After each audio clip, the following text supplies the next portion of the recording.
Words of Aristotle, we are what we repeatedly do. Excellence, then, is not an act, but a habit. Think about that for a minute.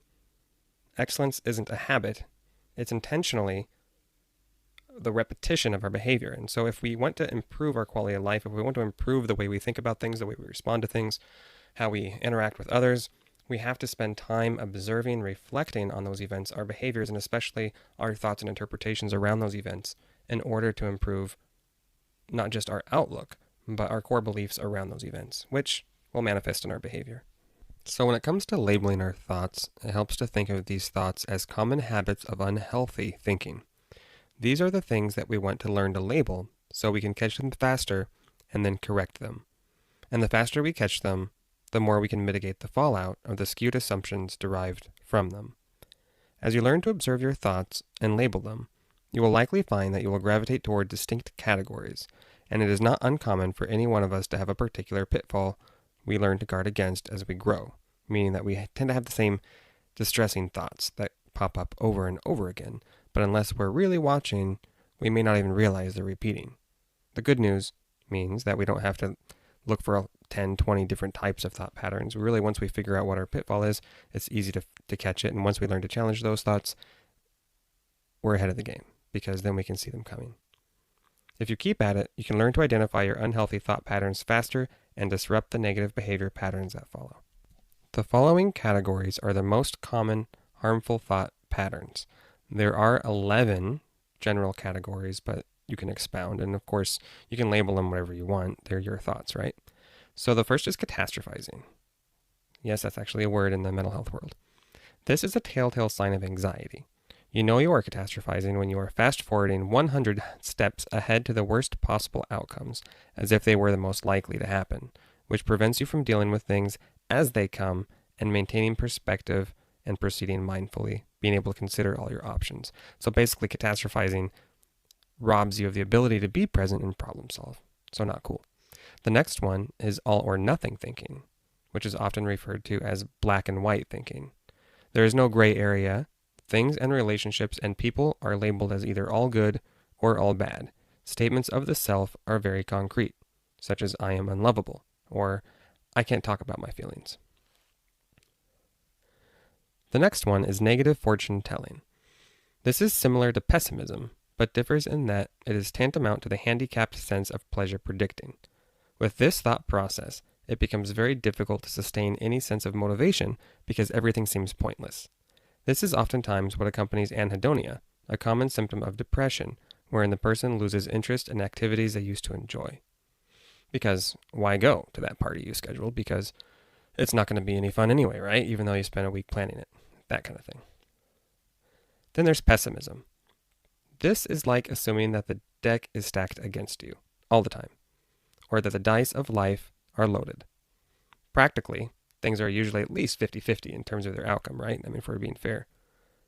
This is like seeing life through a 25-75 lens, 75 being the bad. Then there's labeling oneself, and it's just like it sounds. We label ourselves with derogatory absolutes, like stupid, ugly, bad, which, of course, once you go down that road, it's no good. Then there's negative filtering. This one's a little tricky. And this is the thing that prevents people from giving us compliments or stop praising you, and it's really dangerous with depression.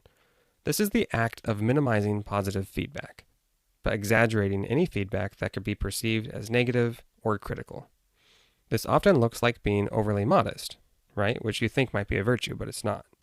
This is especially dangerous because it creates social boundaries, unspoken boundaries oftentimes, that others will respect by discontinuing to provide you with praise, which feeds back into depressive self-talk. See? No one ever says anything nice to me. And it really promotes those types of thoughts. Because people are doing what you've taught them to do, to leave you alone, to avoid you, to not praise you. And so then all you're left with is what you're focusing on in the first place, which is the negative feedback from your environment. Now there's exaggerating. This is that old saying of making mountains out of molehills. We either become paralyzed from addressing our problems because they seem bigger than life, or turn minor grievances into social warfare. So this is no good for relationships, to be sure. And then there's overgeneralization. This is the act of projecting an infinite number of negative outcomes from a single event, often reflecting a lack of belief in one's own capabilities. It is making the assumption that all solutions will occur in like manner, and therefore discourage one from attempting something a second time if their initial experience was poor, right? So it's making that assumption that all experiences are going to be like this horrible experience they had, and then you extrapolate that into all of your future assumptions. And so that causes avoidance. And so your friend calls you to go to a party, and you're like, no, I've got to babysit my cat, or something like that. You make up some excuse to avoid, and that makes you feel safe because you don't want to relive it. Who wants to, right?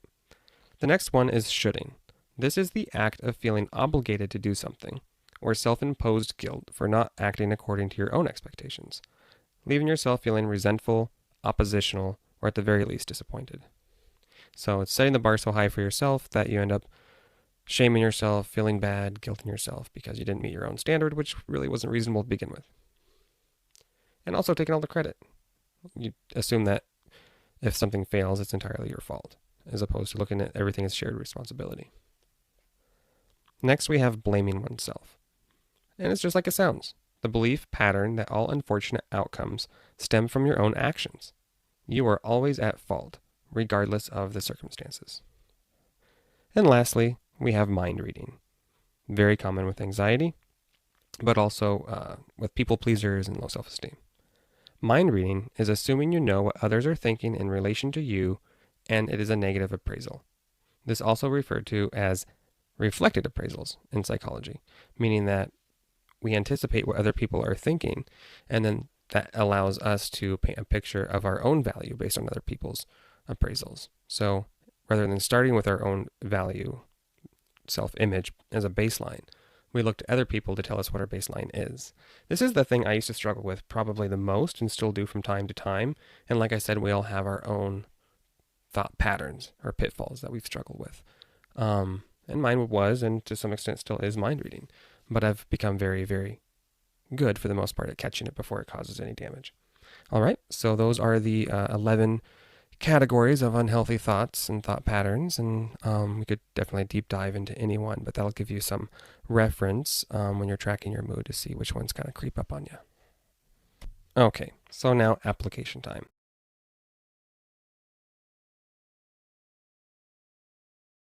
Important to acknowledge the fact that we're not brought up in a society where we're socialized into thinking about our thinking. Learning to examine our thoughts and their relevance is something we must condition ourselves to do. Let's move on to learning how to identify our unhealthy thought patterns. I'll cover some of the most common unhealthy thinking patterns and how to examine, challenge, and replace them with more relevant, accurate thoughts true to their context, versus those that are pulled out of a reference of past lived experience, such as a traumatic event. In the previous episode, I touched on the importance of tracking your mood. This is as important for linking associated thoughts as in identifying your triggers, and I would even argue more important. In its most basic form, an unhealthy thought is pessimistic, limiting, judging, or shaming, or all of the above. The fascinating thing, however, is that we all tend to have repetitious patterns in our negative thoughts. This is a good thing, actually, because it means that if we are able to start labeling our thoughts, then it becomes easier to catch them. Enter the chaining skill for increasing healthy thoughts and lifting your mood. Chaining is a term that will become common knowledge if you continue to listen to the following episodes. It is a skill that allows you to see the progression of your thoughts and the correlating mood in an upward or downward trend. In cognitive behavioral therapy, or CBT for short, a traditional mood scale is used and ranges from 1 to 9, with 9 being the happiest and 1 being the most depressed. If we imagine that 5 is a neutral event and we assign it to a triggering event, then we start to see the relationship between our thoughts and our mood pretty quickly. Now, a note on triggers. Triggering events are only triggering because of the connotations or the meanings that we ascribe to them. That is not to say that they're inconsequential, but rather that it is important that we attend to the way in which we respond to these events, starting with our interpretations of them, and thus our self-talk. For example, if we say that the event taking place is a job loss, we would label it as a 5 on a scale of 1 to 9. Second, we would imagine what a typical thought would be for us. We're all a little bit different, but just for simplicity's sake, and decide that if that thought would bring our mood up or down. Is that thought helpful or unhelpful? For example, Number 4 would be something like, no one values me, or what is wrong with me. That might lead to a more distressing thought, such as, I cannot keep a job. Or something more distressing after that, like, what is the point of looking for work? Nothing ever works out for me. And then a 1 might sound something like, I am useless, no one values me without a job, no one wants to help me, so why bother asking for help at all? Now, if we followed the upward trend from a 5, we would start with a 6, which might sound something like this. It is unfortunate, but I need to start looking for another job. Feel the difference? That might lead to a more helpful thought, such as, I learned a lot from my last job that I can apply to my next job, right? So we're carrying over our skills. An 8 would probably sound something like, I will update my resume. So now we're getting into more proactive, intentional action. A number 9 would sound something like, I will call a temp agency if I cannot find a job on my own within 2 weeks. And you can see how the thought pattern lens starts to create this mental model of what that behavior actually looks like in real time. Okay, and so that is how our thoughts tend to work. We don't start with a 9 and we don't usually start with a 1. It's usually a pattern that gets put into place and snowballs in one direction or the other. Now, understanding the progression of our thoughts is important because it emphasizes the process in catching our initial reactions to events early on. The chaining exercise and the example we just went through illustrates the relationship between the nature of our thoughts, our sense of competence, and our corresponding level of motivation. This brings us to the ABCs of CBT. The problem with our thoughts is that they are often non-factual, and yet we take them at face value. Remember that a thought is often a statement or a question. Now, this will be really important as we move on, as we'll discuss, because the more that we can frame our thoughts as questions, the more likely they'll be accurate, balanced, and complete, which is what we want. Questions beget questions. In order to test our thoughts for validity, we need to screen them with 3 criteria that I just mentioned: accuracy, balance, and completeness. If we are careful to check our thoughts this way, then our interpretations and assessments of events and our reflections of our own actions are going to be better rooted in reality, and thus more fair to others and to ourselves. This in turn yields a better acceptance of the circumstances and better confidence in how we choose to proceed in response to the event. So the ABCs then are about checking our thoughts. However, before we can check them, first we must learn how to catch them, which brings us to the next skill: labeling. Labeling, or categorizing your thoughts.